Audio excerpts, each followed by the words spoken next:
খুব সহজ পদ্ধতিতে এই মান্ডালা ডিজাইনটা কীভাবে করলাম সেটাই তোমাদের সাথে শেয়ার করব। যে কোনো মান্ডালা ডিজাইন করার জন্য প্রথমে একটা প্লাস চিহ্ন করে নিতে হয়।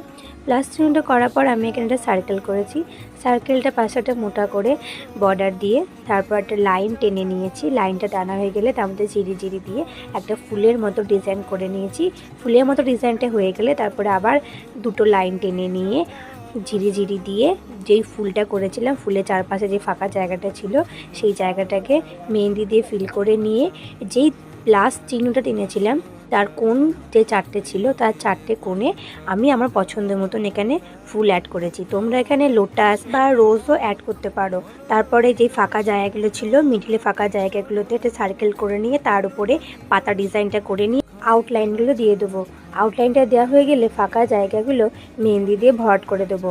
আর যে ফুলগুলো করেছিলাম সেই ফুলের মাথাগুলোতে 3টে করে ডট দিয়ে দেবো।